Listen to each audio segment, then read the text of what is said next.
Hi, this is Scott Wilkinson, host of Home Theater Geeks. In episode 372, I chat with color imaging scientist Jack Holm about high dynamic range. So stay tuned. Netcasts you love. From people you trust. This is Twit.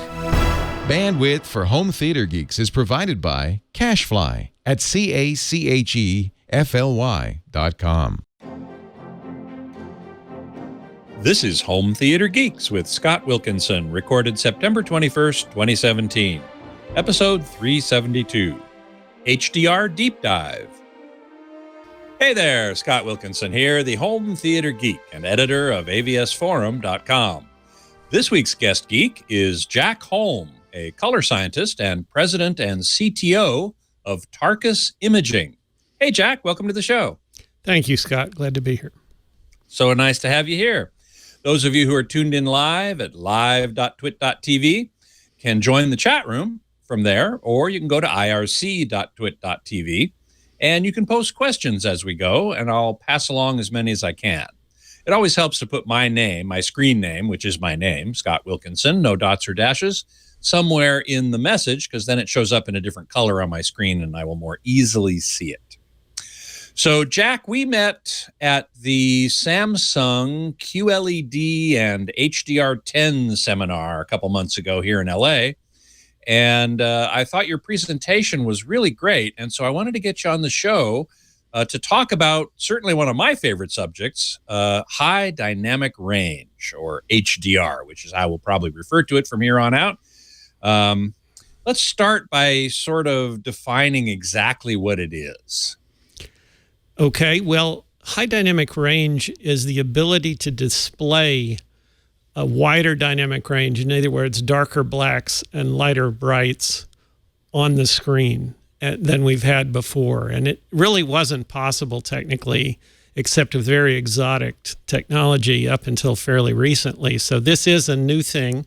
It's not something anyone's really had to deal with too much before, and it's causing quite a bit of stir as people try to figure out exactly what it is, what to do with it, and what are the problems.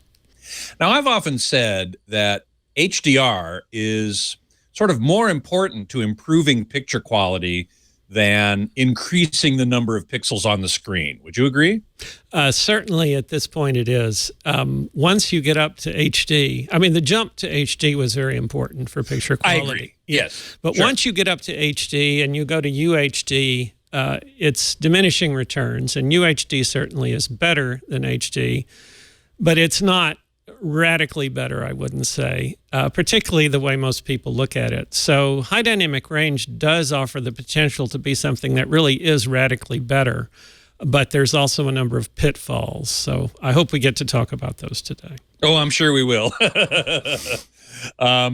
But I wanted to show people one slide from your presentation at that Samsung event that I thought was so cool, because really when we're talking about HDR or imaging in general, we have to keep in mind human visual perception, because that obviously, I mean, what we end up experiencing is based upon what the input is, the stimulus, if you will, but also how our brain processes things. So I would love to take a look at graphic number 1 and have you explain a little bit about what we're looking at here.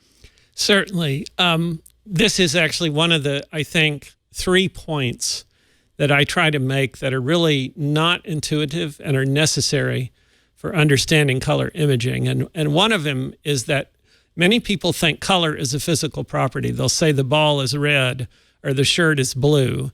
And to a sense, that is true, but it's not entirely true, because if you take the red ball and the blue shirt and you walk under a sodium vapor light, they're both yellow, okay? And so the light that you see the color with affects the color, and that's what this top figure is with all the patches. Some of you who work in the tech area of color probably have heard of something called a color checker, which is a chart that you can use to photograph that has a number of colors, which are represented here. And I'm not sure how well this shows up on the screens that people will have, but if you look at this on a calibrated display, you will definitely see that the top row colors are not quite the same as the bottom row colors, and that's because the top row colors are the colors you would see under tungsten, and the bottom ones are the ones you would see under daylight. So this is an actual physical change in the color that results from the illumination, not so much the object itself.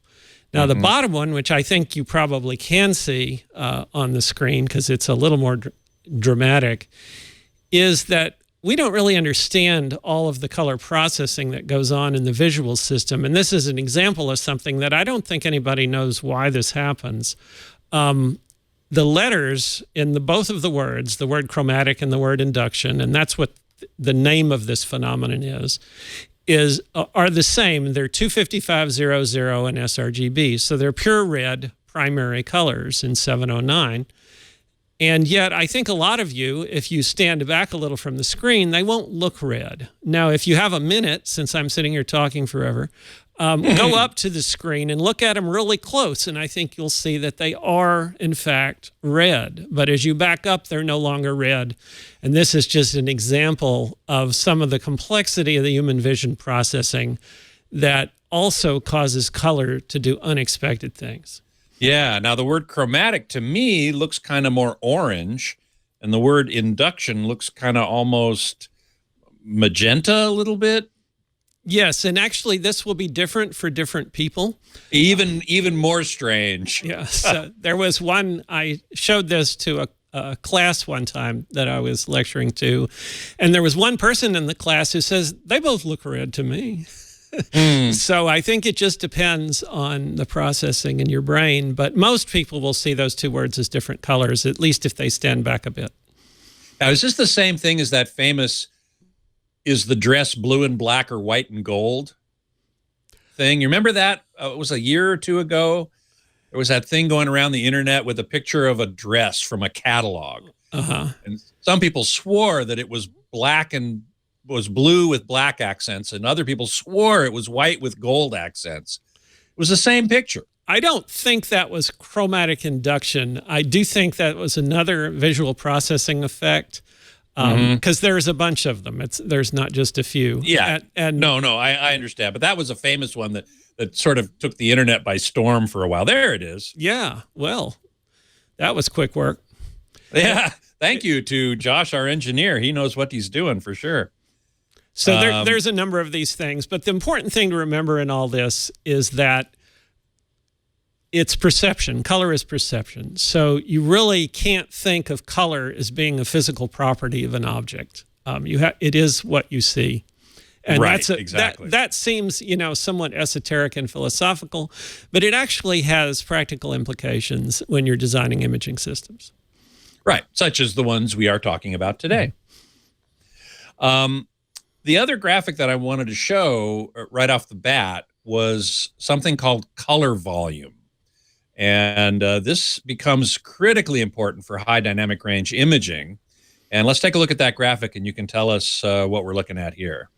Certainly. So these are a representation of the color volume, which is sort of a way to express the amount of different colors that a display can produce. And the one on the left is a standard dynamic range 709, your garden variety HD display. And it says the color volume is 118 million digital colors.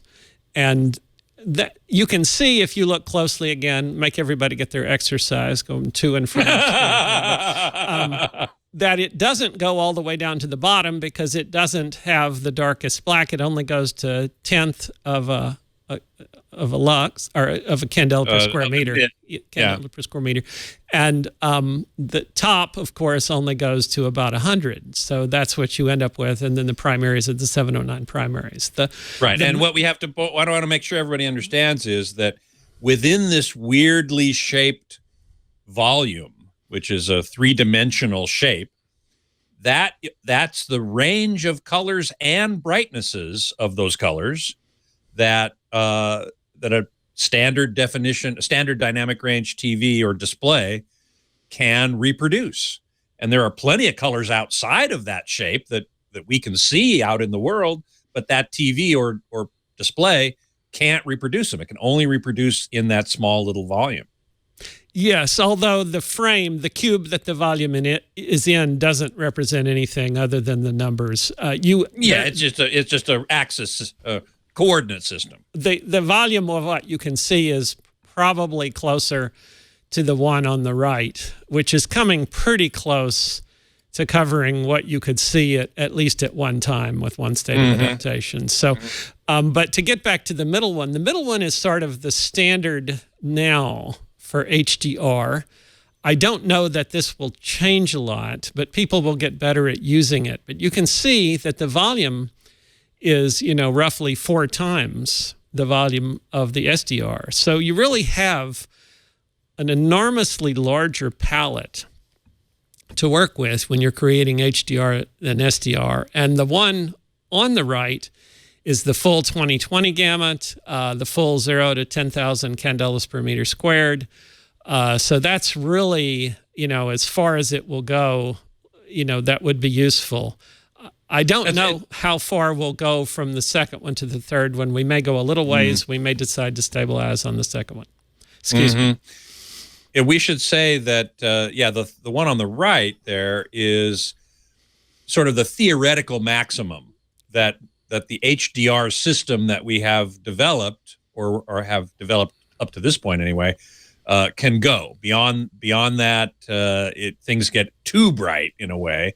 And as you say, that's about almost to the limit of what we can perceive visually anyway, so there's no point in going beyond it. Right. But to get from the middle one to the right one is quite a technical challenge, isn't it? It is, and there are other factors to consider. Even if you could walk out and do it today without it costing an arm and a leg, it might not actually be something you'd want to do, because if you look at the volumes, the one on the left is roughly 100, the one in the middle is roughly 400, the one on the right is roughly, 800 or 900. So you've gotten a factor of 4 increase going from the left to the middle, and you only get a factor of 2 increase going from the middle to the right. So you're really not gaining as much to take that extra step. And it could cost you a fortune. And then there's a question of would the content be prepared for it, which we'll get into. Right, exactly. In fact, Emily Lestrange is asking a question. So is HDR more reliant on the way the TV show or movie was shot, or is it just based on the hardware of the TV? Well, you have to have both. You have to shoot it for HDR, although many things that have been shot actually were shot in a way that they could be made into HDR, because, for example, anything that was shot on film, color negative film, has a very high dynamic range, and it has a lot of high dynamic range in the highlights. So you can go back and rescan the negatives and get HDR. So you actually do have a possibility to see some of your favorite old movies in HDR, and it would be real. With digital, you have to do it a little more intentionally because the digital cameras saturate. But a lot of people, just for safety, tend to leave a little headroom in there, and it may be enough to do the HDR that you want to do. So you do have to be cognizant of it when you're shooting, and you need to not do something that would cause a problem when you're shooting. But it's mostly about the processing, the communication, and the display. And actually, the thing that is causing the most problem is the communication. What do you mean by the communication? Well, if I can show the next graphic, I need to make the point of the next graphic before. I think that will help with. So one of the other things that people sometimes don't know is that when you're taking a picture of something, a still picture, motion picture, video, the goal is actually not to make an accurate reproduction, because people would think they were dull and boring most of the time. And you can almost always make it look a little better. And this is an example of a picture that I took out on the coast, where the one on the left, I did everything I could possibly do to make that accurate. So that is an accurate reproduction. The one on the right is using a typical technique to produce what I'll call a preferred reproduction, being preferred in that most people would rather have the one on the right on their TV than the one on the left, even though the one on the left is more accurate.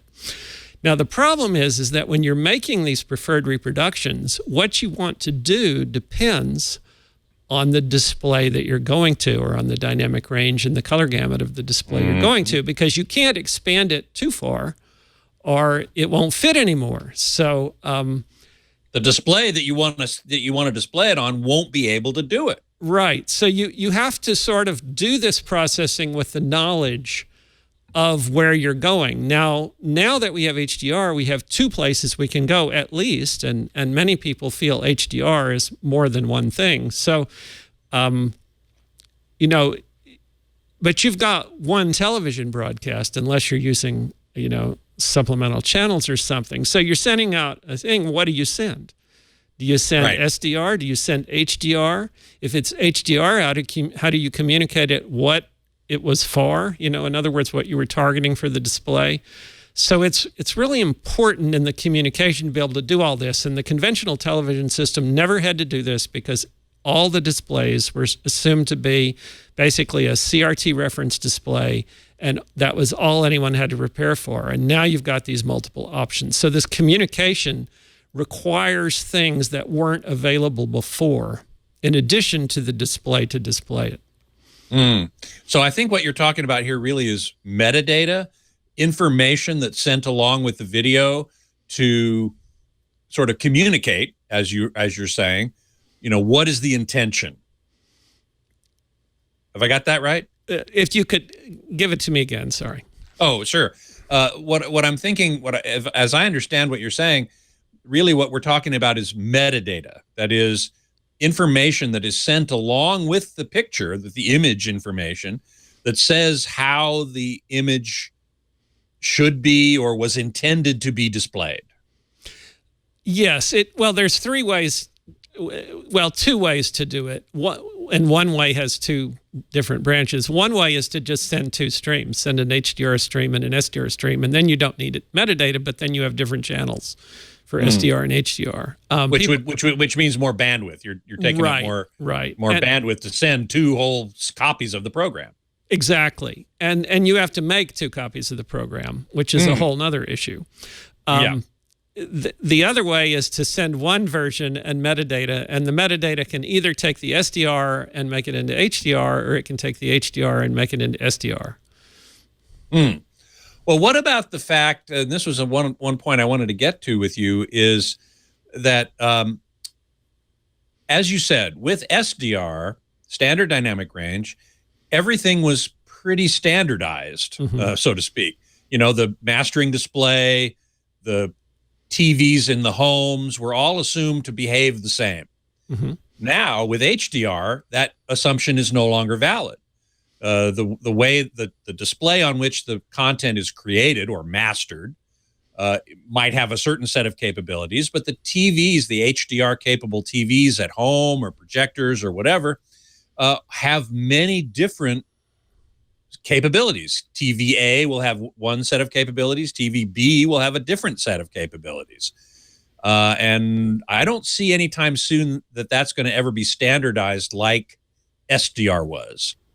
So how do you, even if you're just transporting or sending HDR, you need to somehow figure out a way to display it on a TV or a display that may not have the same probably doesn't have the same capabilities as the display that the content was created on.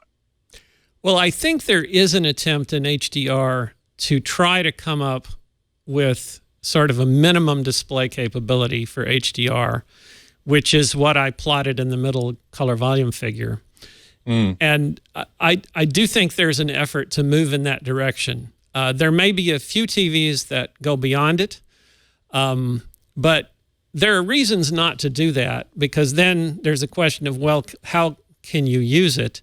But the other reason is that it starts to get really bright and it starts to really drink up the juice. You know, I remember seeing a very bright mastering display one time where they actually had to run extra power into the building so they could plug this display in and use it. So, wow, it's non-trivial to make it just a whole lot brighter, and it's unclear if there's much advantage to doing that. So I actually do think that HDR will sort of converge around this minimum display capability. I could be wrong. But then you still have the SDR and the HDR programs. And so really, I think the bigger issue is more with how to deal with these two program streams and how to get them across and then and sort them out. And the fact that actually in HDR, we have two systems that have been standardized in ITU. So, and those are different as well. Oh, man. And we're going to get into that in just a second. First of all, there's another question or two here in the chat room. Emily the Strange, going back to the point about shooting or capturing images, she asked, do movies have to be shot using HDR equipment as well? And you made the point that digital cameras, you have to be a little careful. If you're shooting on film, yeah, you've sort of inherently got HDR and you can scan it in HDR and make it work. But with digital, you have to be a little more careful. And we have to say that probably, well, vast majority of movies and probably even TV shows shot today are shot on digital, not on film. That's true. Yes. So they have to think about that. Now, the Sony cameras and some of the high-end digital cinema cameras and so on have 14, 15 stops of dynamic range, which is plenty for high dynamic range, isn't it? Yes, the cameras can do it today. It's more the way you use the cameras. Sometime, you know, they'll have an ISO setting on the camera and you can turn it up to some ridiculously high number and then everything will be very grainy if you don't really use the top end. You basically clip the range of the camera way, way down, and so you have to keep the exposure up toward the top or it'll get really noisy. So it's not that it's an insurmountable problem to shoot in digital. In fact, as you say, almost everything nowadays is shot on digital, and I think that will even be more the case going forward. But except for a few of those directors who insist on shooting on film and have kept the last film manufacturing plant from Kodak operational. Yes, I think they did that. I don't know how long they'll hold out on that. It's a nice artistic choice. I have fond memories of film. I worked in film a long time ago. So I like film. I'm happy that it's still around, but I'm not sure how long it's going to hold on. Yes, I am. By the way, I'll just answer this one person that I was a fan of ELP a long time ago, and I took pictures of them. Of ELP? You mean Emerson, Lake and... Yes. Oh, wow. I'm a big fan of them as well. Tarkus. Okay. Tarkus Imaging. Very good. Compy 386. Is that where you got the name of your company? It's a long story, which probably wouldn't be interesting, but that is where the word originally came from. It was the album. Man. You know, that's good, Compy 386, because I was wondering that same thing myself, because I love that. I love Emerson, Lake and Palmer. Absolutely. Okay. I Am Special is asking, don't all colors go to white with enough brightness? And I will add to black as you decrease the brightness enough. As you can see in those color volume diagrams, that's really true. As you increase brightness, sooner or later, those colors are going to become desaturated and end up at white, aren't they? Or black. Well, you'll notice that it's much flatter at the top than at the bottom. And that is because as you take away light, all colors go to black. That is absolutely a true statement. And so there is only one true black. But at the top end, that is actually a really big problem in current digital imaging processing because the visual system tends to maintain color to a very high degree. In other words, unless something is just incredibly bright, if it's a saturated color, it will remain a saturated color even as it gets incredibly bright.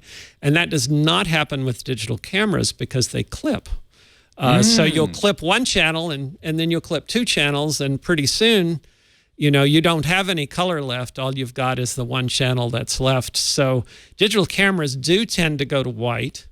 And you could actually design them so they wouldn't, but then they look weird. The highlights, you get pink clouds and weird colors in the bright objects that you don't want. So that is more an artifact of the capture, and also the displays do the same thing. So in this case, the capture and the displays are pretty well matched in that they both exhibit the same behavior, but film actually was closer to the eye in that you could photograph a fairly bright red light. Street lights are something that cause this problem in footage. So you're photographing street lights and it's a dark scene, so you open up the iris, and pretty soon the street lights all look white, which isn't really good for the traffic. So it's a problem that we've actually struggled with in various groups that I've worked on.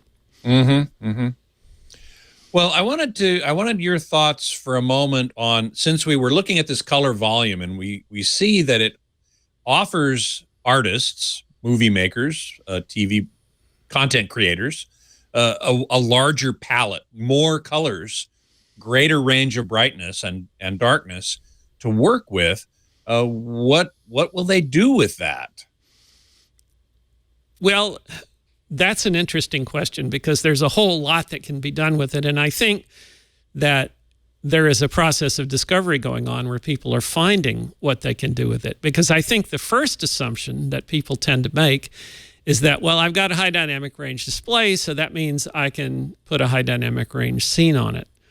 But the fact of the matter is that most of the scenes, particularly the way they've been lit for years and years, aren't that high a dynamic range unless they have a mixture of shadows and light areas, or they have something in them that's really bright, like the sun or something, or many other things. I think Kodak did a study back in the 50s where they measured a huge number of scenes, and they found out that the average dynamic range was about 160, which is no trouble to put on an SDR display. Yeah. Part of the problem, though, is that they also found that there was huge variability. They found a bunch of scenes that were like over 10,000 to 1 and under 20 to 1. So it's clear when you're looking all these and you have eyes that the human visual system is to some extent adapting to that. And that's one of the reasons that processing is necessary, depending on the scenes, because the picture I showed of the coast was a bit hazy, and so it looked a little flat, and part of that is just because of the haze, and then the visual system sort of tends to take that out. So if it looked more like the picture on the right when I was looking at it than it did the picture on the left, but that was because the visual system is basically taking out the haze. The point is, though, that you don't really need the high dynamic range so much for the scenes as you need it for other things. And one of the things you can do is when you are expanding out the scenes to make them look better, usually there's a highlight and a shadow roll off. And with high dynamic range, you don't need to do that. You can let the highlights keep going up. You can let the shadows keep going down. And that gives you better highlight and shadow contrast, which is a noticeable improvement in the quality. And I think that improvement is really what people are thinking about. But there's other things you can do too. For example, all of a sudden, you can see outside the window when you're photographing an interior scene. So I have to tell you, I've seen shots like that recently in the last year or two, say at NAB or places like that. And you have an interior scene and and it's kind of dim and dark. And normally on a standard dynamic range set, if there's a window to the outside world that's bright out there, that's totally blown out, totally. But on these HDR displays, you can actually see what it looks like out there as well as what it looks like inside. It's very impressive. Yeah, and that's actually an interesting artistic tool, because it used to be when people wanted to hide something in the shadows, they had to basically crush it. So there was just no shadow contrast, so you couldn't see it because your eye could easily see the dynamic range of the display all at once. But with HDR, you can actually make something so bright that it'll keep you from seeing something that actually would be visible in the shadows if the bright thing wasn't there. In fact, you can like hold your hand up and block the bright thing, and you'll be able to see what's going on in the shadows. And that's been sort of that's a great artistic opportunity for increased realism, but it also is a great opportunity to see all sorts of stuff from the production you weren't supposed to see. So that requires a little extra care in the shooting too. That's something I didn't mention before. Right. I mean, I've seen that plenty of times in real life. If you've got some dark parts of what you're looking at and some light, really bright parts, the dark parts, you don't see much detail in them. Exactly. So, that is, again, sort of, in a way, HDR can almost be hyper real. You could do exaggerations, and I think people are. And there is one more thing I'd like to mention, though, that I think is very useful for HDR, and it actually causes a lot of the problem when you're trying to make both SDR and HDR at the same time. And that is, with HDR, you can actually make dark scenes darker and retain the shadow detail, and you can make bright scenes brighter and retain the highlight detail. And so you can actually have your screen varying in luminance quite a bit more than you can with SDR. But the problem is, if you then try to compress that to SDR, you end up losing all the detail at the end. So that is actually one of the bigger opportunities of HDR, but also one of the bigger problems, because it almost requires separate masters. And we're going to talk about that a little bit later. First, though, I want to talk about you mentioned earlier that there were a couple of different formats of HDR, types of HDR, and I would love for you to talk about them and talk about what's the same about them and what's different about them. Okay, well, there are actually more than two, right? Right. There are two standard communications formats. One of them is called PQ for perceptual quantization, and the other one is called HLG for hybrid log gamma. And they adopt different philosophies. And before I say that, I'll also say that this is sort of a separate issue from the issue of having two streams, an SDR and an HDR, and whether you're going to expand one up or compress one down, and so on. Right, so, which we're going to get to hopefully shortly, and maybe we'll even get to adapting for different viewing conditions if we have time. But hopefully the concerning PQ and HLG, the philosophy of the HLG people was to sort of prescribe the whole system, sort of lock it down. And the nice thing about doing that is they prescribed how you're supposed to go from the scene colors to the encoded colors, and they prescribe how you're supposed to go from the encoded colors to the display colors, and they even prescribe how you're supposed to go for different displays to different display colors. And it's a very complete specification of what you're supposed to do. But it's also very restrictive, because that isn't how TV has worked. There is, for SDR, a specification of how the scene colors are supposed to relate to the encoded colors, and how the encoded colors are supposed to relate to the display colors. But people basically largely ignore the first of those. They basically create the colors on the display that they want, and then they send them around. And since all the SDR displays are roughly the same in their behavior, it doesn't just take a little difference to cause a problem. It takes a big difference to cause a problem. But HDR is a big difference. Anyway, so you send this around, these display colors around, and that's basically how it works. And that's sort of called a display referred system, because what you're sending are the colors of the display. Now, HLG has been presented as a scene-referred system, and that basically they're saying these are the colors of the scene, and then they say what to do with them to get them on the display. And the problem with that is that there's really very little artistic choice in what you're going to see.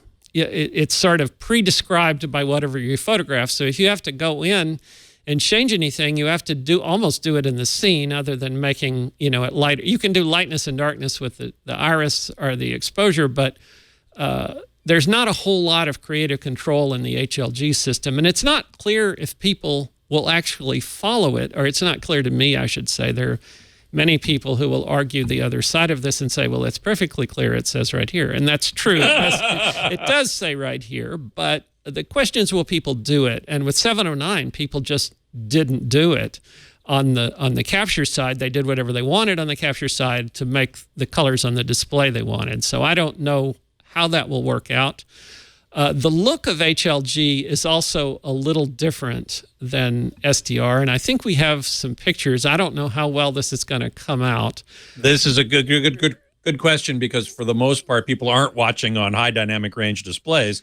But I believe those are pictures number 4 and 5. Right. So this is the HLG look, which actually looks pretty good on this display that I'm looking at here, but this display I'm looking at here is pretty saturated. And actually one of the features of the HLG look is that it doesn't communicate a very saturated look. So let's look at the traditional just for comparison.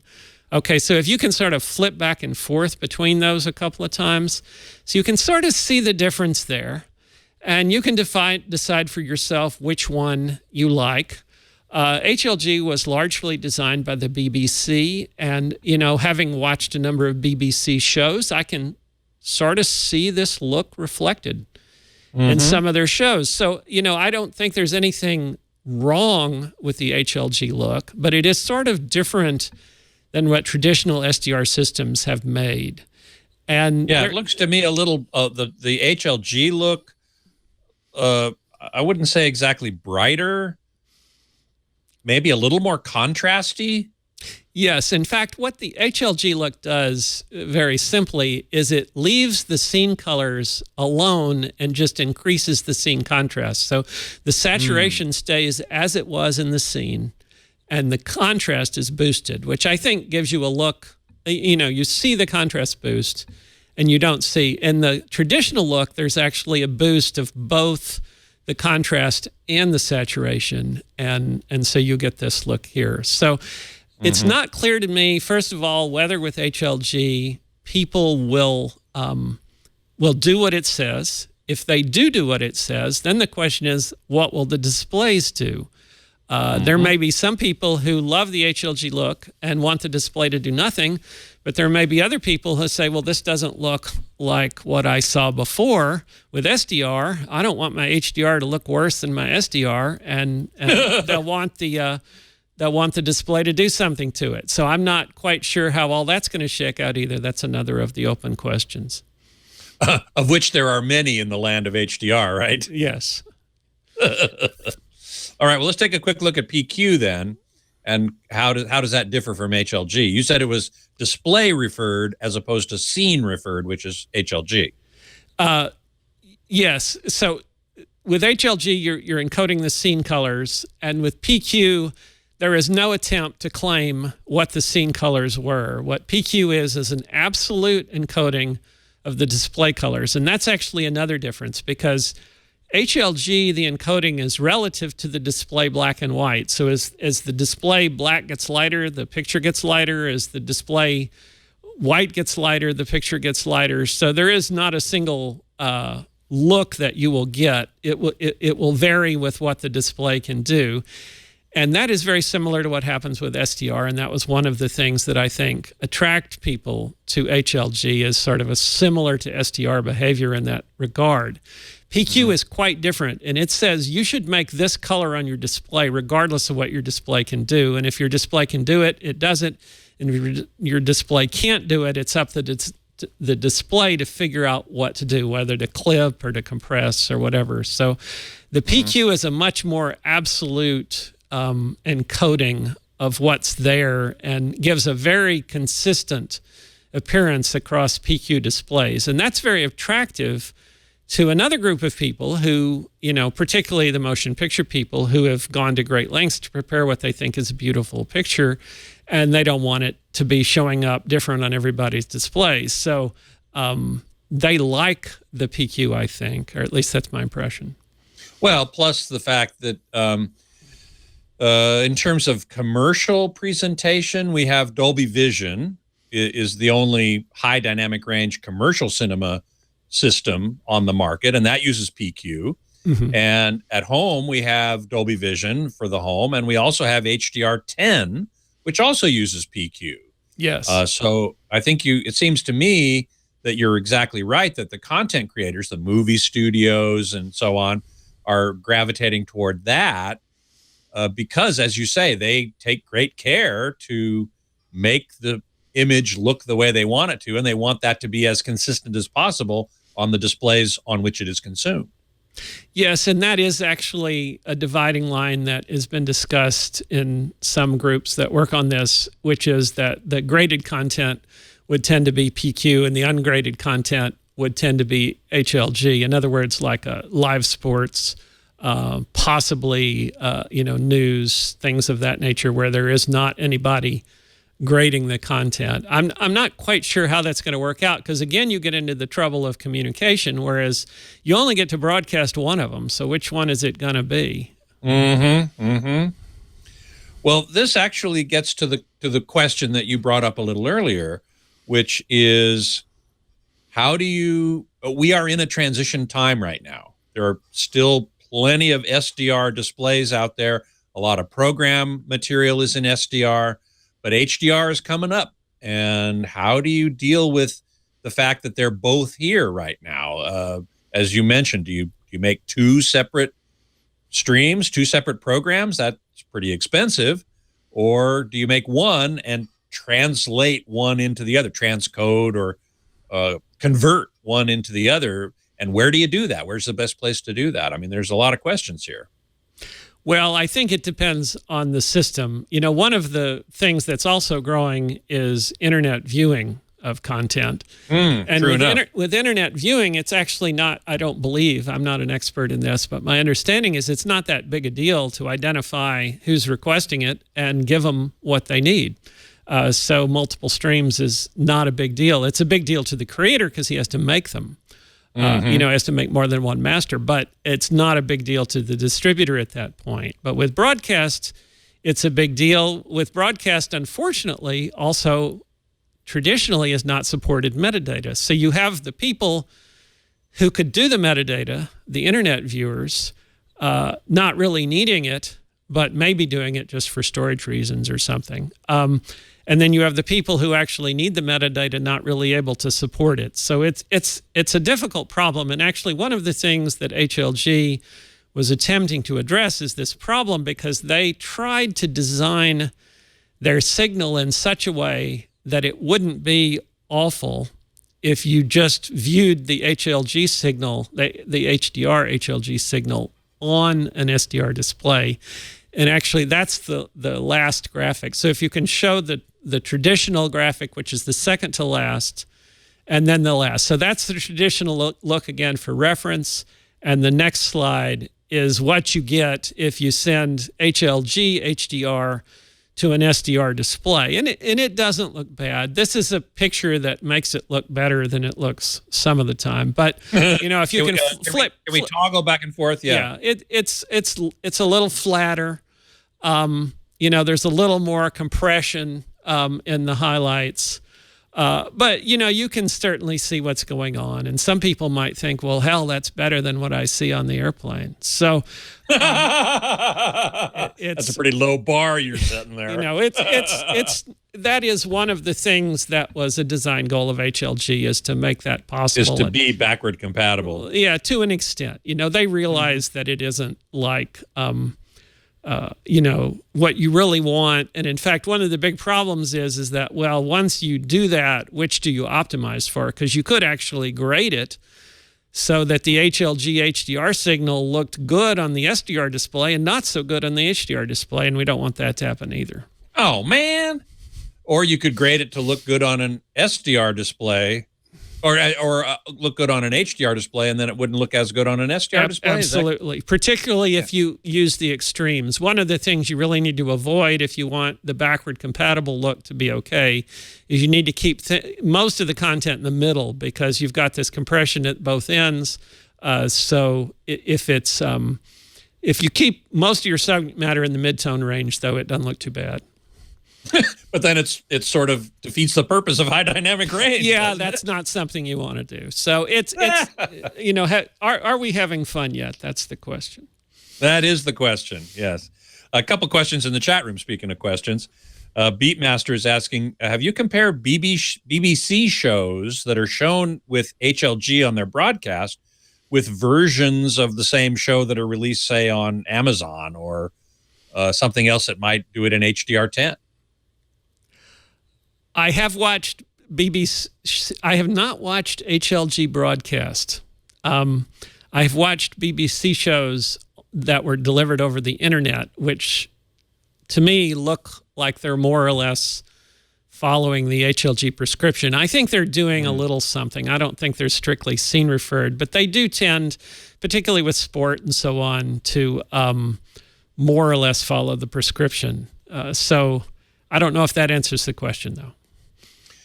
Well, just, that kind of leads to a question related to a question I was going to ask, which is, how do they, is there a way to compare them? I mean, I guess there must have been side-by-side demos where the same scene is shown with HLG versus HDR10 or Dolby Vision, HLG versus PQ, to see what the differences look like. Yes, some, but not as many as you would think, because there's a lot of concern over cross-conversion of content. There are a lot of movies that BBC might want to broadcast. And so, I don't know.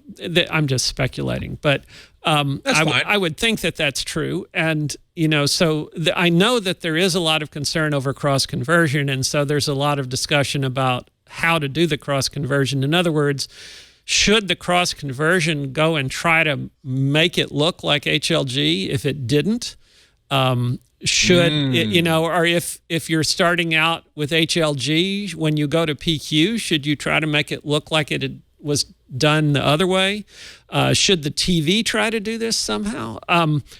That's a dilemma, and a lot of that isn't worked out because there isn't that much content. Basically, when I want to do a comparison, I just have to take a scene referred image and process it myself to do the comparison. That's how I made the ones that were on the graphics. Okay. Let's see here. Got a couple other questions. Oh, I Am Special is asking, are we going to need new tuners for broadcast, HLG broadcast, say, or will digital HD tuners work? I think what he's really talking about here is ATSC 3.0, and I don't know how much you know about that. I haven't been keeping up on that. I know people who are working on that. So I don't want to try to answer that because of not having kept up on it. I want to say something incorrect. Understood. So I do think that the issue is recognized. I'll put it that way. Sure. I had Rich Chernock on the show a couple months ago, I think now. He's one of the main guys working on ATSC, which stands for Advanced Television Systems Committee. Yes. ATSC 3.0, which is the next generation broadcast standard, which isn't even done yet. It's almost done. But it isn't quite done yet, and it's certainly not implemented. It's not in the field. Consumers can't buy a TV with that tuner or even an outboard tuner yet. Maybe we'll see something at CES. I don't know.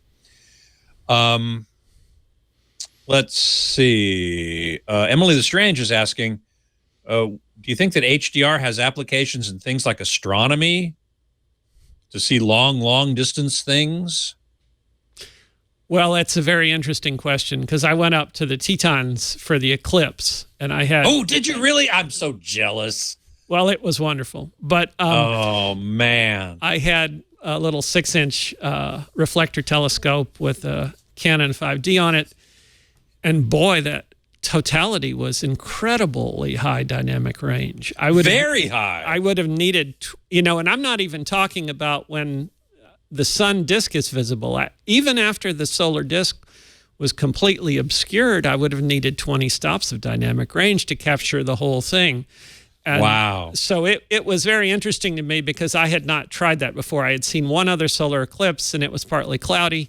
And I didn't even really try to one other total solar eclipse. And so I didn't try to photograph it. This was the first one I tried to photograph, and I was amazed at how high a dynamic range it was. And, in astronomy, things range in brightness over just, an astronomical range. So to speak. Yes. But usually the thing you're looking at is... you're having to do long time exposures and so on. So they're already dealing with this to the extent they need. You don't need video of a galaxy that's, a gazillion miles away because it's not moving very fast, at least relatively. But not relative. Yeah. Yes. Anyway, so wow. I think medical could be big, though. I think HDR could help medical. Oh, there you go. How did your photos of the solar eclipse come out? I have to ask. I'll be happy to send some to you if you like. I would. I was happy with them.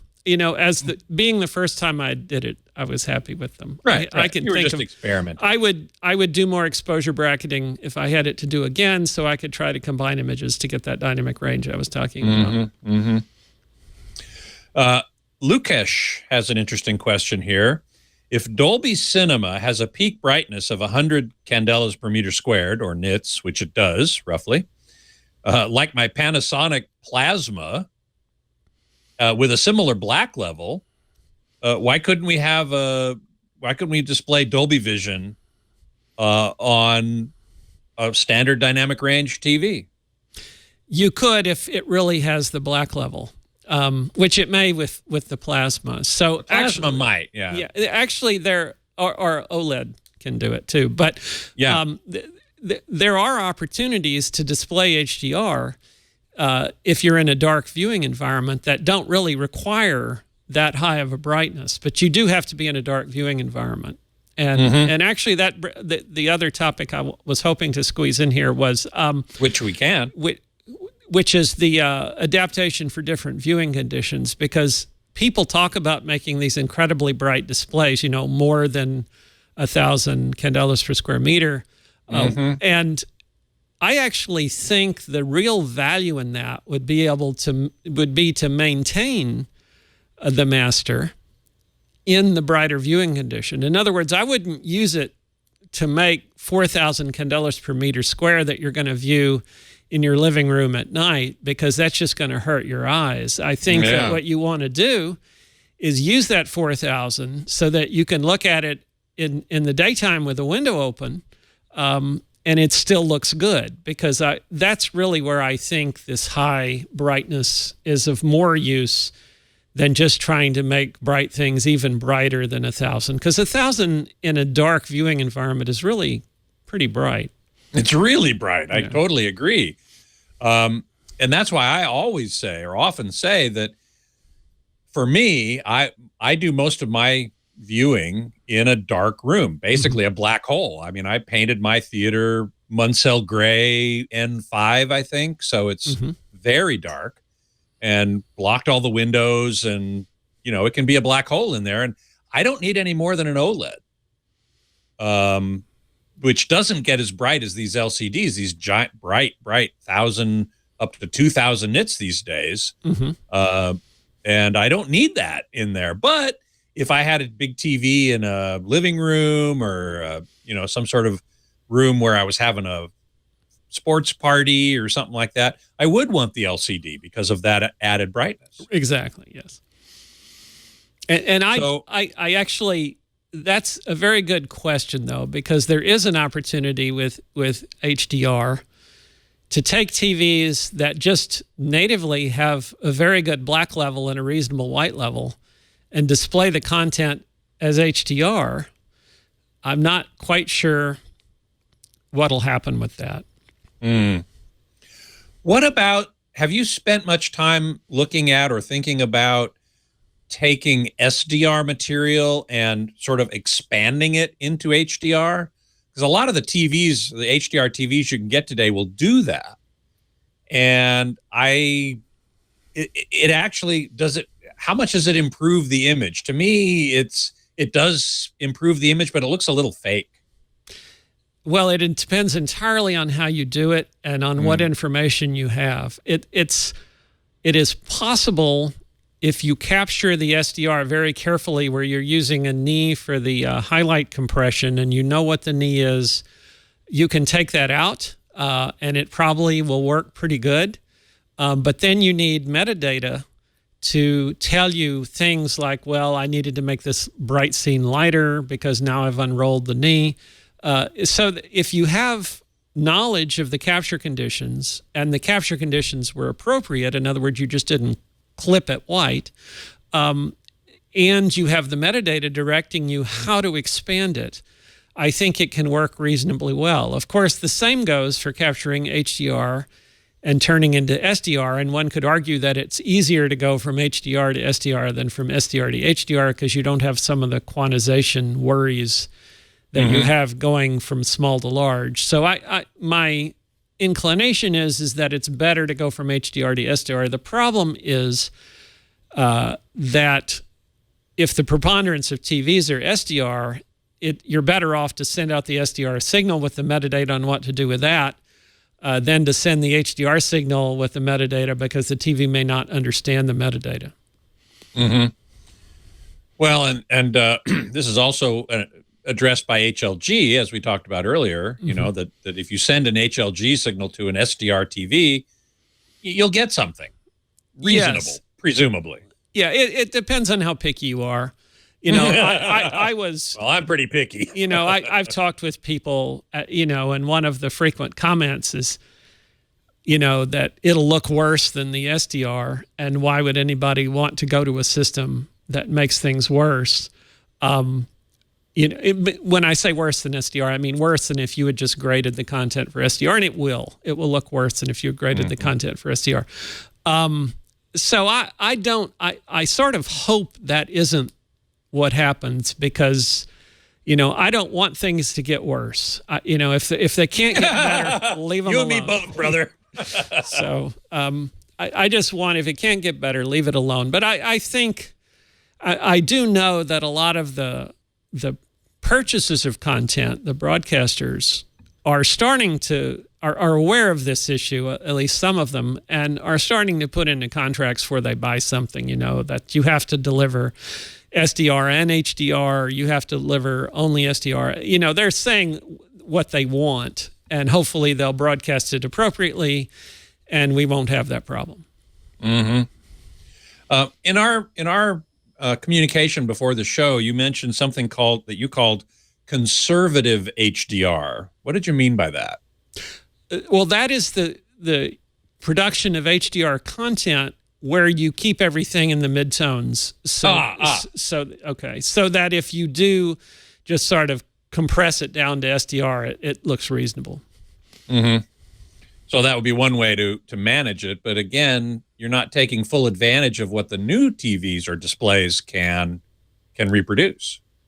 Right. And as much anyway. Yeah, and it's there's always whenever you try to co-optimize, there's trade-offs, and always. And the bigger the difference between HDR and SDR, which is fairly significant, you know, the co-optimization doesn't work that well. So you really do give up a lot of the creative possibilities of HDR when you try to co-optimize. Mm-hmm. Are you familiar with, there's yet another HDR format that comes out of Technicolor. And from what I understand of it, it also tries to address the issue of delivery of maybe a single stream to SDR and HDR TVs and giving them what they can use. Do you know anything about it, at least in general terms? Well, my understanding from what I've heard, and don't quote me on this because you know, this is an informal knowledge, but is that they're taking the approach where they make the SDR stream with the metadata to convert it, you know, with the knowledge of the capture and the metadata to convert it to HDR, and so that's, I believe it's of that class. Okay. Lukash in the chat room is asking, when TV is broadcast in Rec 2020 or BT 2020, that very wide color volume that we looked at the beginning of the show, what color would people with Rec 709 TVs see? Could we reproduce accurate 709 when converting 2020 down to 709? Well, 709 certainly fits within the 2020 gamut. Big time, yeah. Yeah, so there's no problem in terms of that. The problem is that if the content was prepared for the 2020 gamut, there may be colors outside of the 709 gamut in the content, and then something would have to be done with those colors. Either the whole saturation would have to be compressed, in other words, a desaturation, or you would have to do some clipping or some combination of the two. So if you just had 709 and you re-encoded it as 2020 and then sent it to a 709 TV, it'd be fine. The problem occurs if someone has actually tried to adapt the content for 2020. Well, this also reminds me of the point you made a little earlier, and I agree with it 100%, that it's better to start with something larger and make it smaller than it is to start with something smaller and then try to expand it out to make it bigger. Yes, that's generally, you're more likely to get in trouble expanding than compressing, although you actually can get into trouble both ways. So it's important to not think that one is easy and one is hard. They're both hard, but one can be, do well anyway. One can be closer to impossible than the other. So all right. Somebody earlier and I can't find it right now, had a question about bit depth. And we haven't really talked about bit depth at all. And that is, how many bits are used to represent the brightness of a given color? With standard dynamic range, it's 8 bits. With high dynamic range, it's at least 10 bits and can go up to 12, even up to 16, although there are very few displays and no consumer displays that can even do 12. They're kind of limited to 10 bits. How important is bit depth? I mean, it's critically important to HDR, but how far do you have to go? Well, I would say 10 is the new 8.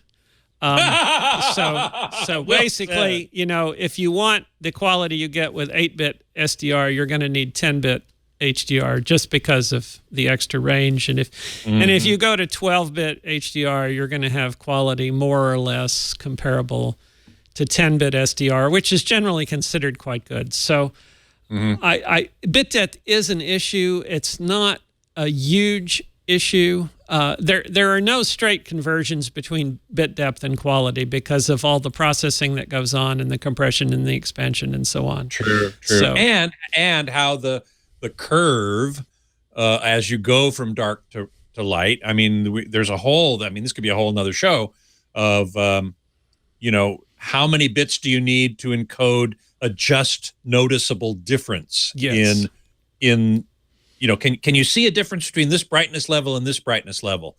If so, then you need more bits in order to get that minimum difference down below what the human visual system can see. And that's a whole another topic unto itself, isn't it? Oh yes, and in fact that was the design criterion for PQ, is they wanted to make sure that each at 12 bits that each level was as close to being, just barely distinguishable by the smallest possible amount from each other level. And the idea being that would be the maximum efficiency of the encoding. Of course, there's a caveat to all that, though, because that depends on your adaptation. I mean, we were talking earlier about how if you have something really bright, you can't see into the shadows. And you may have features that are, 20 or 30 bits apart in the shadows that you can't see the difference between just because of the bright things. So another design parameter of PQ is they wanted the just distinguishable difference to be under the best possible condition for distinguishing the difference. So it's sort of the litmus test of distinguishable differences. And I think they actually did a good job with that. When I saw that, I thought, some people are on their toes here. Well, I'm hoping so. Yeah. We're talking about the next generation video system, which, as Joe Kane has said, he hopes and expects it to be around a good long time. And PQ being referenced to an absolute value, as you pointed out earlier, goes all the way to 10,000 nits. We saw that in that color volume diagram. There are no displays that can go to 10,000 nits. Won't be for a long time. So maybe we have room to grow. Maybe some of the outdoor signage. But, okay. Yeah, right. But it's very bright and unnecessary, except unless you're wanting to watch your TV outside or something. So. Yeah, those big giant signs in Vegas, those probably get to 10,000 nits. Maybe. I haven't measured them. Sounds like a reason to go to Vegas, I guess. There you go. Maybe at CES, I'll take my light meter and go out on the strip and do some measurements. That sounds pretty interesting. Okay. Well, listen, it's been a great conversation. I want to thank you so much for being here and helping us to understand this brave new world of high dynamic range. There's a lot of questions yet to be answered, so maybe we'll get you back on in a little while when there are some more answers to all those questions. Okay. Well, thank you for having me. It's been fun, and I suspect I've raised more questions than I've answered. But that's Always good. I think it's good if people know what's going on. So I'm happy to do it. Great. Now, your website, tarkusimaging.com, doesn't have much more than your contact information. So is it okay for people to send you questions? Certainly. I mean, the email on that is just info@tarkusimaging.com. If people want to send me stuff, I will try to respond to it. I stay a little bit. You're a busy guy. Yeah. So I don't want to say no, because sometimes I get really good questions.